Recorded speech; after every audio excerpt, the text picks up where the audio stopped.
नमस्कार, मी साक्षी Panchal news uncut मध्ये तुम्हा सर्वांचं स्वागत करते। या बातमीपत्रात आढावा घेणार आहोत टॉप 10 घडामोडींचा। महाराष्ट्रात जोपर्यंत देवेंद्र फडणवीस आहेत तोपर्यंत मराठी माणसाला सुख आणि शांतता लाभणार नाही, असं मोठं वक्तव्य शिवसेना ठाकरे गटाचे खासदार संजय राऊत यांनी केलंय। राज्यात सत्तांतर घडवावं लागेल असंही संजय राऊत म्हणाले। तसेच सत्तेचा गैरवापर करणाऱ्यांवर ताबडतोब खटले दाखल करावे असंही संजय राऊत म्हणाले। हे भाजपची कारस्थानं असतात, याला फडणवीस टच म्हणतात राजकारणातला। हे जोपर्यंत महाराष्ट्रात फडणवीस आहेत तोपर्यंत मराठी माणसाला सुख आणि शांतता लाभणार नाही या महाराष्ट्राला। त्याच्यामुळे जर महाराष्ट्र सुखात शांततेत नांदवायचा असेल तर या महाराष्ट्रात आम्हाला सत्तांतर घडवावं लागेल, पहिली गोष्ट आहे। आणि या सगळ्यांना, हा जो कचरा आहे, या सगळ्यांना ताबडतोब ह्यांनी केलेल्या गंभीर आर्थिक गुन्ह्याबद्दल आणि सत्तेच्या गैरवापराबद्दल यांच्या खटले दाखल करावे लागतील। राज्यात मराठा आरक्षणाचा मुद्दा सध्या चर्चेत आहे। गेल्या काही दिवसांपासून मराठ्यांना आरक्षण मिळावे यासाठी आंदोलन व उपोषणाचे हत्यार उपसण्यात आलेत। मराठा आरक्षणाचा लढा सुरू असतानाच एक मोठी बातमी समोर येते। राज्यातील पोलीस भरतीत मराठा समाजातील ईडब्ल्यूएस प्रवर्गातील भावी पोलिसांची उमेदवारी स्थगित करण्यात आली आहे। ईडब्ल्यूएस प्रवर्गातील अर्ज करणाऱ्या उमेदवारांची तात्पुरती स्थगिती ठेवण्याचे आदेश 30 जुलैपर्यंत अप्पर महासंचालक कार्यालयाकडून देण्यात आले। विधानसभा निवडणुकीच्या पार्श्वभूमीवर राज्यात राजकीय घडामोडींना वेग आलाय। सर्वच पक्षांनी तयारीला सुरुवात केली आहे। अशातच प्रहार संघटनेचे प्रमुख बच्चू कडू यांनी राज्यात शेतकऱ्यांची तिसरी आघाडी करण्याचे संकेत दिले आहेत।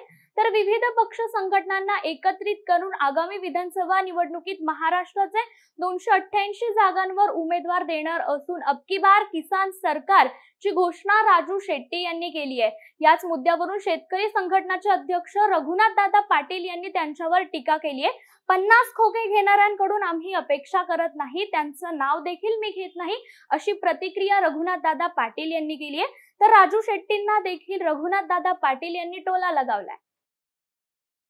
शिवसेना नेते माजी मंत्री अर्जुन खोतकर यांनी महिलांना लाडकी बहीण आणि मुख्यमंत्र्यांनी जाहीर केलेल्या गॅस सिलेंडर योजनेचा लाभ घेण्यासाठी सासू सुनांनी कागदपत्री वेगवेगळे करण्याचा अजब सल्ला दिलाय। एका परिवारासाठी मुख्यमंत्र्यांनी 3 सिलेंडर जाहीर केलेत, मात्र तुम्ही थोडी चालाकी करा, फक्त कागदपत्रात सासू सुना वेगवेगळ्या राहा म्हणजे तुम्हाला गॅस सिलेंडर वाढवून मिळतील, असा अजब सल्ला दिलाय। ते जालना येथील गायरान हक्क परिषदेत बोलत होते। उरण येथील यशस्वी हत्या प्रकरणामध्ये मुख्य आरोपी दाऊद शेखला आज कोर्टात हजर करण्यात आले। कोर्टाने त्याला 7 दिवसांची पोलीस कोठडी सुनावण्यात आली।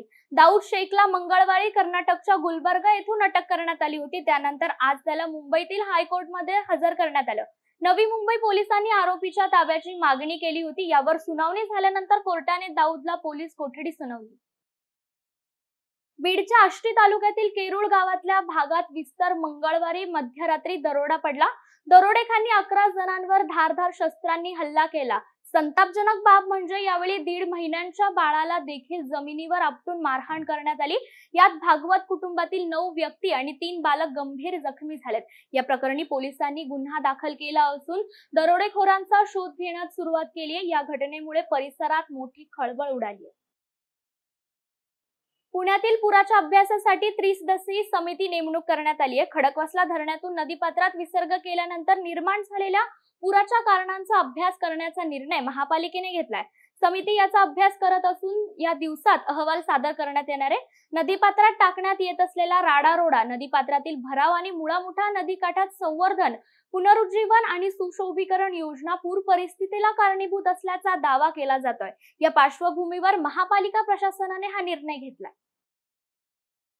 अनेक ठिकाणी ब्रिटिश काळातील पूल आहेत। या पुलांचे आयुष्य संपलेले, त्यामुळे हे पूल पाडून त्या ठिकाणी नवीन पुलाची निर्मिती केली जाते। 112 वर्ष जुने असलेला मुंबई पूर्व आणि पश्चिमेला जोडणारा तसेच वाहतूक व्यवस्थेसाठी अत्यंत महत्त्वाचा मानला जाणारा या ऐतिहासिक पुलाचा आज शेवटचा दिवस आहे। 31 जुलैपर्यंत या ठिकाणची वाहतूक सुरू ठेवण्यात येते। 1 ऑगस्ट पासून हा पूल बंद करण्यात येतो। हा पूल बंद होणार असल्यामुळे या परिस्थितीत प्रचंड वाहतूक कोंडी होण्याची शक्यता वर्तवण्यात आली। राज्यातील अनेक भागात पावसाने विश्रांती घेतलेली दिसतीये. पुणे शहर परिसरात आज सकाळपासूनच पहाटेच्या सुमारास पुन्हा एकदा पावसाने हजेरी लावली आहे. तर आज पुणे, मुंबई, कोकण यासह घाटमाथा परिसरात तुरळक ठिकाणी मुसळधार पाऊस होईल असा अंदाज हवामान विभागाने वर्तवलाय. त्यामुळे या जिल्ह्यांना पावसाचा येलो अलर्ट जारी करण्यात आलाय. पुण्यासह घाटमाथा परिसरात मुसळधार पावसाचा अंदाज वर्तवण्यात आलाय. इतर भागामध्ये मध्यम ते हलक्या स्वरूपाच्या पावसाचा अंदाज वर्तवण्यात आलाय. श्री संत गजानन महाराज पालखीचे जालन्याच्या अंबड शहरात आगमन झाले असून अंबडकरांकडून पालखीचे जल्लोषात स्वागत करण्यात आले. पालखीचे सडा रांगोळी काढून विधीपूर्वक स्वागत झाल्यानंतर वारकऱ्यांसाठी ठिकठिकाणी चहा नाश्त्याची व्यवस्था नागरिकांकडून करण्यात आली.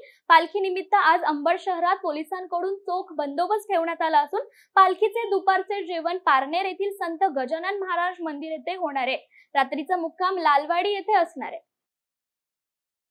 वेळ झाली आहे टॉप 10 मध्ये इथेच थांबायची. तुम्ही पाहत रहा न्यूज अनकट.